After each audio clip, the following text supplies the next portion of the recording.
Assalamu alaikum wa rahmatullahi wa barakatuh. For people who don't know me, my name is Thaiseer. I'm basically from Chennai, south part of India, and I live in China for the last 18 years, and also do business in UAE for the last 18 years.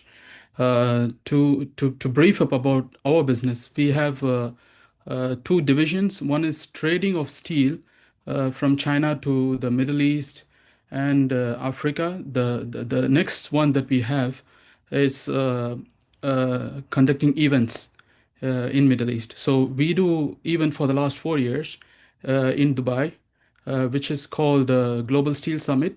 So Global Steel Summit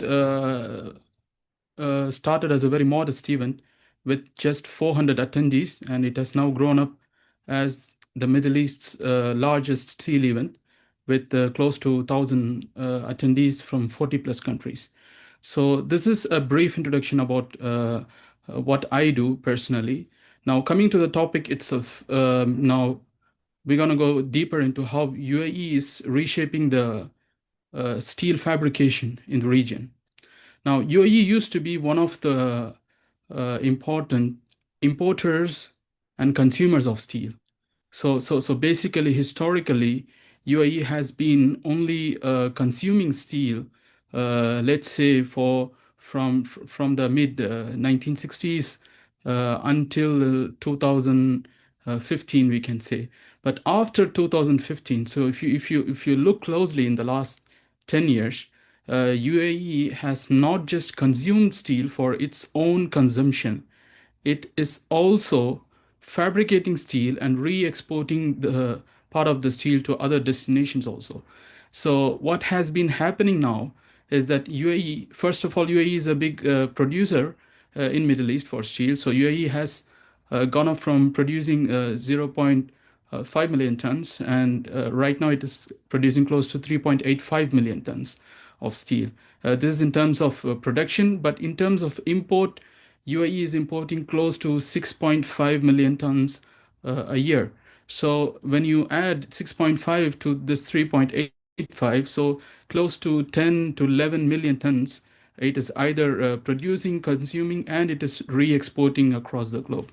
Now, if you see before 10 years, when I say steel fabrication, because a lot of people here, they are not from the steel industry. So to give you a brief idea about steel fabrication, now, steel is mostly used into construction. So when you build bridges, infrastructure, when you do real estate, when you build real estate, so steel is consumed in these places. The steel that most of us know and aware of is the rebar, which we also call it TMT bars, right? So steel rods, we also call it steel rods.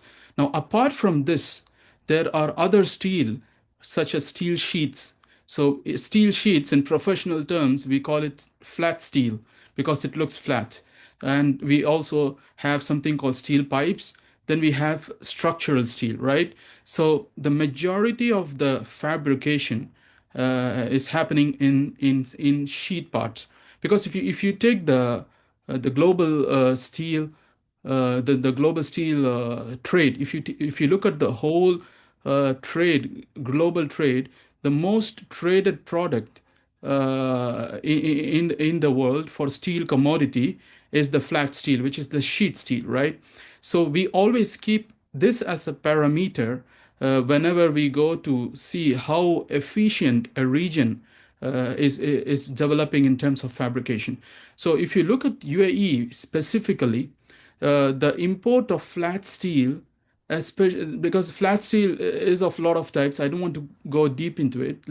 There are like hot roll coils, cold roll coils, galvanized, and etc. etc. But if you look just at the hot roll coil, which is the main traded flat steel, UAE is right now importing around 3 million tons of hot roll coil alone a year. So it imports like basically it imports like 260,000 tons of hot rolled coils a month, which is which is bigger. The volume is bigger than the entire East African countries' import volume put together.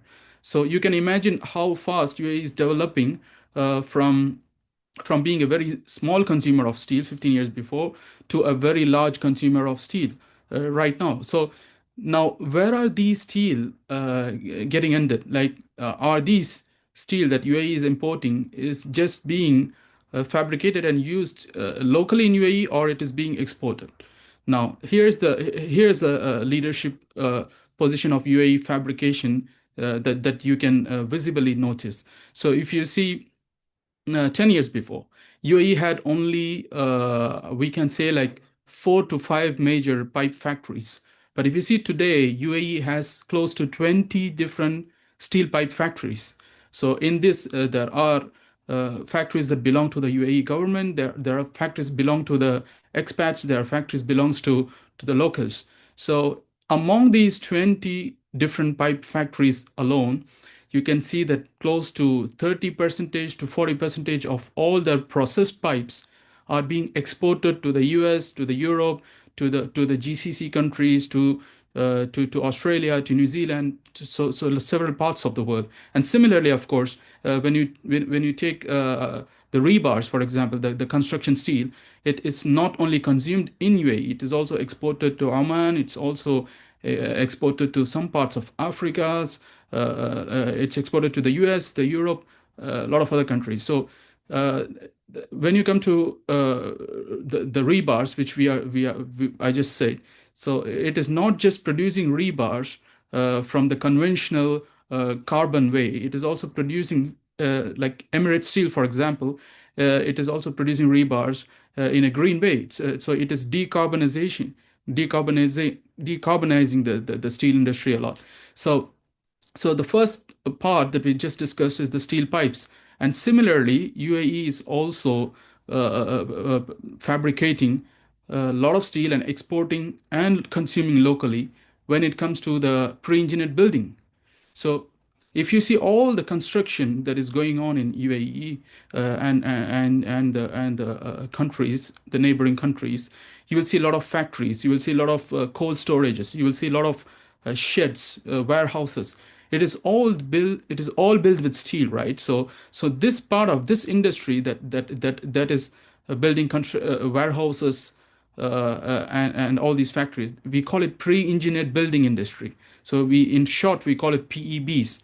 So when you say PEBs, so UAE is also leading in it. Like UAE is exporting close to 40 percentage of all the PEBs it is producing. So there are regional leaders in PEBs in UAE, such as Kirby, Mabani, Kandil, and a lot of other leading manufacturers who manufacture. They sell locally in UAE. They do projects locally in UAE, and also they export their PEBs. And last but not the least, the most important, how to say, the consumption in terms of fabrication comes from the re-rollers. So when I say re-rollers, it means they buy the raw material from countries like China, from India, from the rest of the world, including Saudi, and they roll these steel flat products into downstream products, which can be used in products like a Coke tin or a Pepsi tin that we drink. It is also made of steel ultimately. So they do this downstream products. So UAE is also a leader in this downstream products. If you see the coated flat steel that UAE is producing, it is the biggest in the region. In fact, to be precise, it is the biggest among all the countries in Middle East and North Africa as of now. So so this is one example of how UAE's steel industry, the fabrication itself is growing all these years. Now, when it comes to the policy side, when it comes to the support that the government is giving to the industry, it's really fabulous. So if you see first the whole steel fabrication, it used to start from Jebel Ali, because Jebel Ali is known as the industrial hub, the steel industrial hub of the entire GCC, and slowly it grown to Dubai Industrial City, DIC, then DIP. Then we have a lot of other regional free zones in UAE, And but the turning point came from Kezad itself. So when Abu Dhabi took a serious position in metal fabrication, so a part of Kezad right now, there is a dedicated zone which is called Metal Park, which is the first uh, steel processing zone in the entire Middle East. So there is no such concept that is available right now in other parts of Middle East.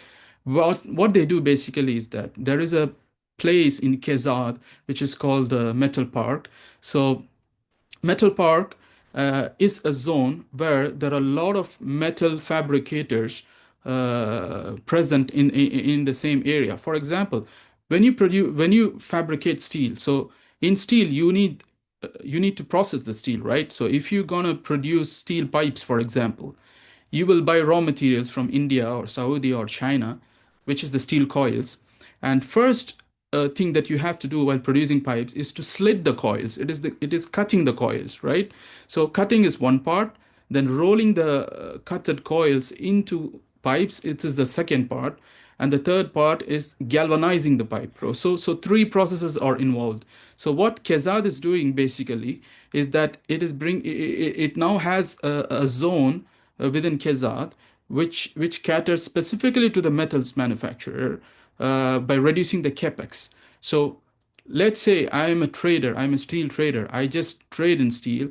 I just have some stocks of steel, but I want to process it. Before, the process of doing this is to start my own factory. But what Kezad is doing right now is that I can just take my steel raw material to Metal Park and I can just get it cut in the same place. I can roll it into the pipes in the same place, and I can do galvanizing in the same place, and I can right away export from Kezad port itself, the Khalifa port itself, or I can sell back in the UAE. So basically, I don't have to have capex to invest for my own factory. I can just use my raw material and with my very less investment, and I can just go to these smaller factories inside Kezad, pay them the processing fee, the conversion fee, and get it converted to the end product that I wish to make, and I can just sell it in UAE, and or I can just export. So these are some of the leadership within the metals sector that we are seeing in UAE. Now, when it comes to the capacity itself, so I told at the beginning of this podcast that UAE used to produce in 2010 zero point 0.5 million tons of rebars, but right now the UAE's rebar capacity is more or less 5.5 million metric tons. So which means like last year, end of last year, we predicted that in 2026, UAE will be consuming altogether 6 million tons of rebar. So when I say rebar, it is the construction steel that is used for the real estate and infrastructure projects. So as of now, it looks like even after the regional tensions, it looks like the consumption of UAE is extremely stable. So nothing has impacted that. So if you see the monthly transaction volumes for rebar, you can see that it has been extremely stable. And the good thing is that before UAE used to import a lot of rebars from other countries, but right now because UAE has its own capacity of producing 5.5 million tons of rebar. So this is also helping the national economy. So if you see the steel industry itself, it is helping UAE's growth and the national policies together. Now this yeah, and so this is one thing. So the second thing is that uh, UAE's leadership in decarbonization and green steel. So UAE is also pitching. So from in terms of energy, it is also pitching for hydrogen energy and green energy. Then it is also doing fabrication in a green way, and then it exports or consumes locally in the region. So here is a brief introduction to to the UAE's metals, especially the steel fabrication sectors. And of course, if you have any questions, please feel free to ask me. Wonderful, Mr. Thaiseer. It is amazing. The amount of experience reflects on the way you have given the depth of all the information about the steel industry itself. Amazing. So Thank let's you. open for any questions of regarding this topic. Yes, if any of you have any question regarding trading steel into the UAE, or you want to do some kind of fabrication within UAE, you are looking for right opportunities within the metal sector, feel free to ask me anytime. Dr. Jamal has raised the hand. You can unmute. Thank you, Mr. Siraj. And hi, Thaiseer. How are you, Yes, Thaiseer? sir. Long time. Good to Yeah, see you I'm again. good, sir. I'm good, sir. Thank you. Thank you, Thaiseer. Thaiseer, how about GSS 2026? Are Yes, we? now coming to the Global Steel Summit 2026, like our summit used to happen every September in Dubai, and this year it may be postponed to October or November, depending on the situation that is happening in Middle East. But inshallah, obviously, we will have this event either in October or November. Thank you for answering it. We are excited to be a part of it and to participate. Last events, we are looking forward to be a part of it. Yeah, definitely, sir. Definitely.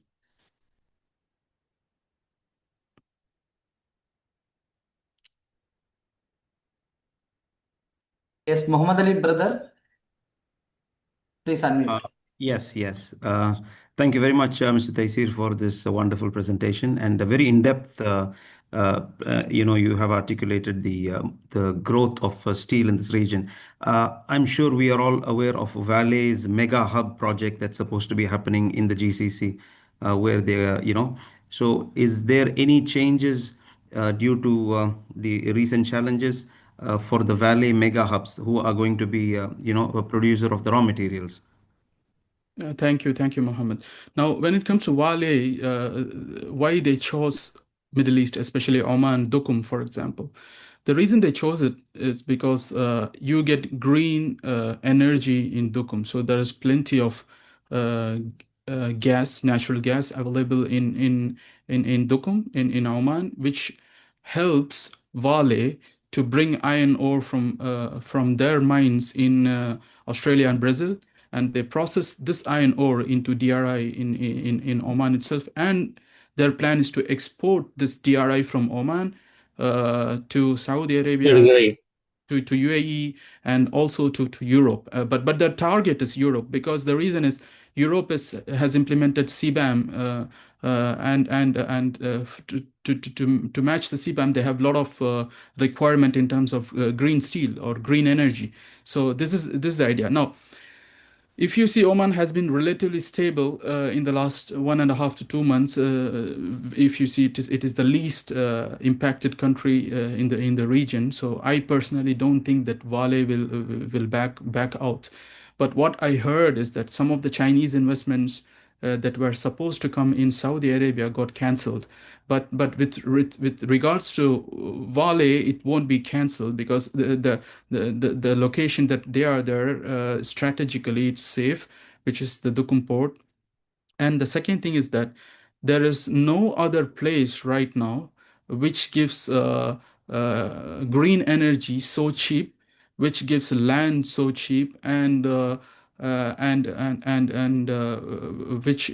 which also is in supply chain wise, also it's in a strategic position, except Oman. I don't want to do a promotion for Oman, but this is the truth. For Wale's project, I don't think it will get cancelled.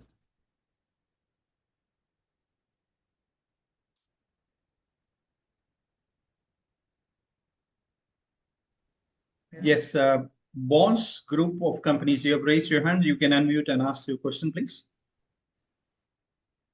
Yes, sir. Thank you. Assalamu alaikum, sir. Alaikum salam. Sir, we are doing fabrications business in Chennai, sir.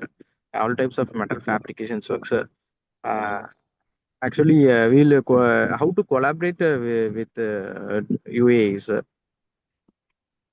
Sir, actually, like, can you be precise? Like, what kind of fabrication you do? You do CNC fabrication, or what Sir, exactly you do? we are doing actually metal fabrications like MS gates, grills, these types also. We are doing a big factory also, pre-engineering building also, sir.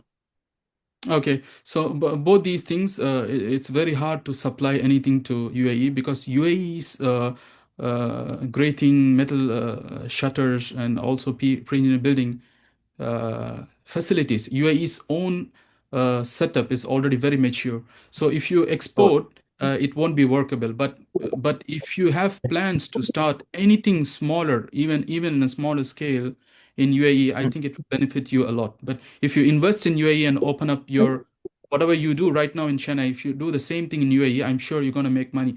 But in terms of exporting, just trading from China back to here in UAE, I don't think it makes sense okay.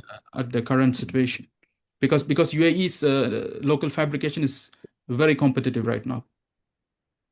Oh, okay, okay, sir. Okay. I plan to start a business in UAE. It's better for this, right, sir? Yeah, yes, definitely. Yes, if you start in UAE, the manufacturing itself, it's much better. Or what you can do is, if you find a warehouse within the free zone, so it can be some cheaper free zones also. It not necessarily Jebel Ali because Jebel Ali is expensive. So you can go to Kezal or some other free zones, find a warehouse and stock your material. First, you need to do a research on what UAE requires. So in terms of your product, what kind of pre-engineered buildings they require, what kind of stuffs they require. So you can do a slight research and Right. fabricate those products in Chennai and put it in your warehouse in Kezad or somewhere in UAE and sell in the UAE market. But I still think there is a lot of difficulty in doing this, given the situation in UAE is that because UAE you when you buy raw materials from India to fabricate your own products, you have to buy from the Indian steel suppliers, right? But what UAE is doing Yes. is UAE is importing directly from China and other countries whose steel products are extremely cheaper. So when you even manufacture in India and bring it to UAE, you will find that the UAE price is cheaper than yours because the reason is they are buying raw materials from countries which are much cheaper than China. Sir, okay. Right, sir. Thank you, sir. Amazing. Thank you very much. All the questions were valuable, and more than that, Mr. Thaiseer, your research-oriented replies and your support will be very much, welcome to this organization. So, inshallah, we are looking forward to definitely all the questions may not be feasible at this time. So, we are definitely going to be in contact with Mr. Thaiseer for his support and guidance. Thank you, sir. Thank you, Mr. Siraj. Thank you very much.